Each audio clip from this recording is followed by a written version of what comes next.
Мына жігіт өз арманын орындаймын деп осы аттракционға отырып еді. Арманы орындалған сәтте өмірі де аяқталды.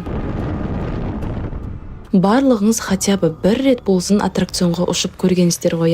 Қорқыныштысы болсын, ондай емесі болсын, осы уақытқа дейін дәл сіз аттракционға отырғанда оның бір жері істен шығып, биіктен құлап қайтыс болып кетсемші деген ой келмеді ме? Мына жігітте олай ойламап еді. Соңы анасының балам-ау деп жылап отырғанымен аяқталды. Егер өткенде ғана тек аквапарктердегі сулы аттракциондардың сұмдықтарын айтқан болсам, ал бүгінгі роликте енді әртүрлі аттракциондардың сұмдығын зерттейтін боламыз. Сәлем, сіздермен Диана Кю, ремень тағып дайын отырыңыздар. Әлемнің әртүрлі аттракциондарына саяхаттайтын боламыз.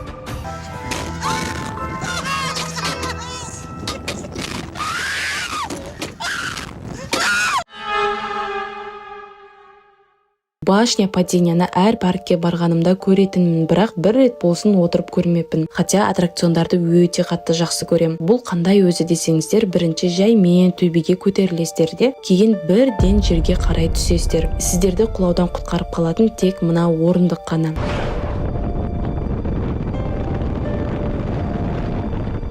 Әлемдегі ең биік башня падения Орландо қаласында Айкон атты паркте орналасып еді. Биіктігі 131 метр, сонда 40 этаждық үйді елестете беріңіздер. Балалар мен үлкендердің арасында сұмдық атақты болған, бірақ оған мына бала отырғанша. 2023 жылы 14 жасар Тайр атты жігіт қаншама уақыт армандаған аттракционына отыруға келеді. Бірақ мені кіргізбесеші деп қатты уайымдаған екен, өйткені өзі 14 жасар болса да салмағы 145 кило болды. Ал аттракциондарға бұндай салмақпен отыруға мүлде болмайды, максимум 130 кило ғана. Мына кадрлардан да байқасаңыздар болады, именно Тайрдың қорғаушы орындығы толығымен жабылмай тұр. Экранның ар жағында даже бізге анық көрініп тұр, бірақ сол кезде адамдарды отырғызған жұмысшылардың қайда қарағанын кім білсін. Төбеге жай мен көтеріліп бара жатқанда Тайр қасындағы досына әзілдеп былай айтқан екен: егер маған бірдеңе болып қалса, мамам мен папама мен оларды жақсы көретінімді айтып қой. Әзілмен айтса да жүрегі сезген екен ғой бейшара баланың. Аттракцион төбеге көтеріліп, сұмдық жылдамдықпен төменге қарай түскенде Тайр орындықтан шығып кетіп,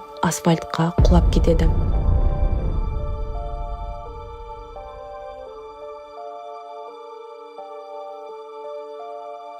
Бұны көрген адамдардың барлығы қорқып, айғайлаумен болды. Скорый келіп баланы алып кетті, бірақ оны құтқарып қалу уже мүмкін емес жағдай еді. Тайр больницада көз жұмды.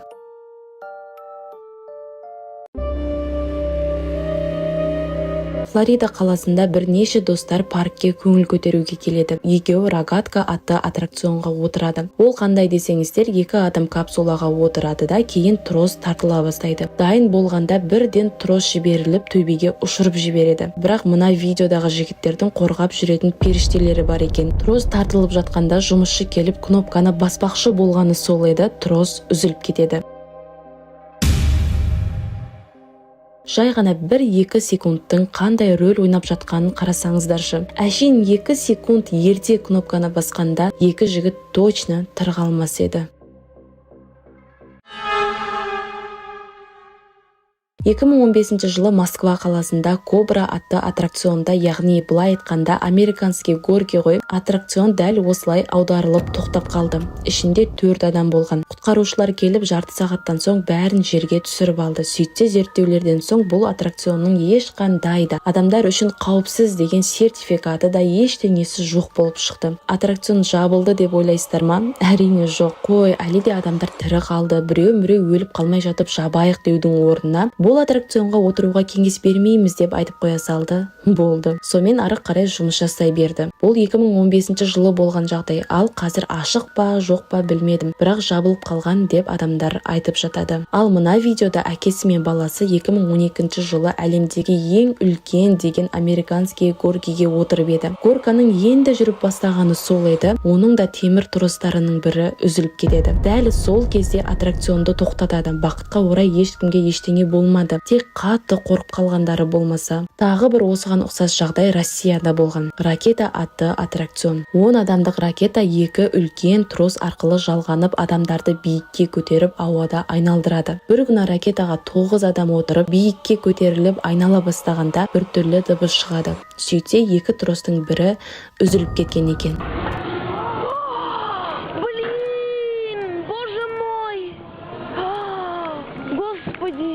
Ешкімге ештеңе болмады, әрине аттракционды жабудың орнына тек тростың санын 2-ден 6-ға көбейтті. Болды.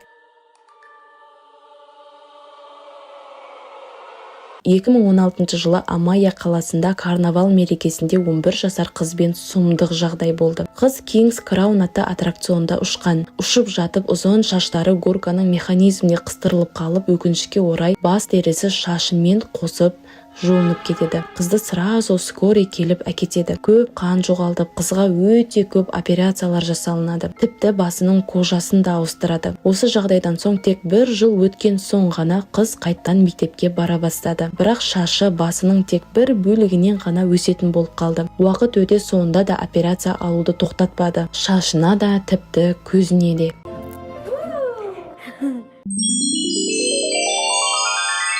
Былтыр ғана 6 май күні тағы да Россияда мына карусель істен шықты. Қарап тұрсаң, ешқандай да қорқынышты аттракцион емес қоя, тем более жап-жаңа екен. Балалар да ұша берген. Басында бәрі жақсы болып өз қалпында айналып тұрды, бірақ бір уақытта карусель істен шығып, тез айнала бастап, ақыры сынып кетіп, адамдар жерге құлады. 20 адам қатты жарақаттанып қалды. Бақытқа орай ешкім қайтыс болмады. Енді бірдеңе айтсам, таң қаласыздар. Ол карусельді жаңадан орнатылған деп еді, бірақ зерттеу барысында 18 жылдан бері келе жатқан Чехиядан келген ескі карусель болып шықты.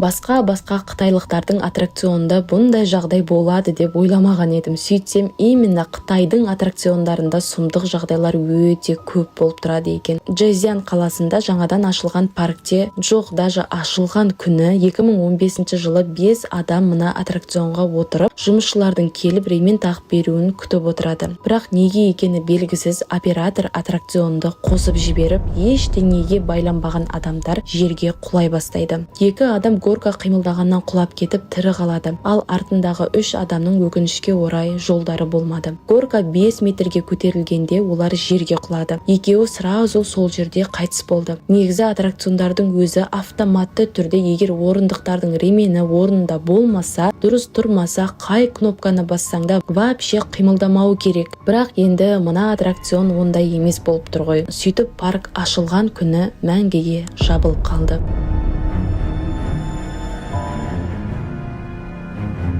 Канада қаласындағы Galaxyland паркіндегі Mindbender атты американский горки 1985 жылы ашылған және сол жылдары әлем бойынша ең үлкен және ең биік 3 орамасы бар американский горки болып саналған. Ашылғаннан соң жарты жыл өткенде паркте болған әлемдегі ең сұмдық жағдайлардың бірі болды. Жұмысшылардың бірі біртүрлі дыбыс естіп бастықтарға айтады. Бастықтар болса горкаға ешқандай адам отырғызбай бір тексеріп көрейік деп горканы іске қосады. Алайда жұмысшы айтқанда ешқандай да біртүрлі дыбысты байқамайды да, болды, жұмыс жасай берсін дейді. Ертесіне дәл сол жұмысшы тағы да сол дыбысты естеді, бірақ аттракцион жұмысын жалғастыра береді. Сөйтіп бір күні кешке адамдар горкада ұшып ең соңғы айналымға келгенде пойыз істен шығып кетіп, темір баллондарының бірі түсіп кетеді. Сөйтіп баллонсыз горка жүре береді. Сол бір ғана баллонның түсіп кеткеніне бүкіл пойыз істен шығып шататься етіп, адамдарды ұстап отыратын темір защитада босап кетеді. Сонымен пойыздегі бүкіл адам құлап кетеді. Бірдеңені еске салмай ма?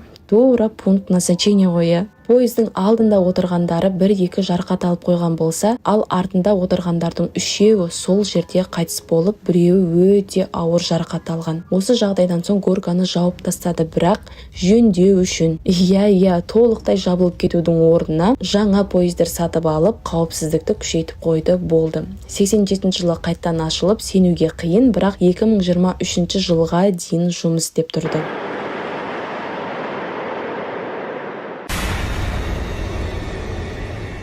Индиядағы Discovery атты аттракцион. Бұндай горкалар әлем бойынша өте атақты. Почти барлық елде бар деп айтсам да болады. Мына домалаққа 30 адам отырып, ары-бері ұшып, басты айналдырып, керемет адреналин сыйлайды. Осы күні ары-бері айналдырып жатып, ең биігіне көтерілгенде горканың бас жағы сынып кетеді. Отырған адамдардың бәрі сразу соншама биіктіктен жерге құлады. Парктегі адамдар көмекке барып құтқара бастады. Бірнеше минутта ғана құтқарушылар келді, бірақ өкінішке өкінішке орай 2 адам қайтыс болды. 22 жасар жас жігіт және 24 жасар жас қыз. Қалған 27 адам болса жарақаттанып қалды. Не үшін бұлай болғанын ақыры анықтай алмады, бірақ өсектерге сенсек, горка уже тот басып кеткен екен. Мен аттракциондарды өте қатты жақсы көремін. Мысалы, мына суретте енем екеуміз американский горкиге ұшқан кезіміз. Сол үшін де бұл видеоны жасау маған өте қиын болды. Кәдімгідей қорқып қалдым ғой. Ролик ұнаған болса, әрине лайк басып, коммент жазып, каналға тіркеліп, мені қолдап кетуді ұмытпаңыздар. Ал сіздермен болған Диана Кю, келесі роликте кездескенше.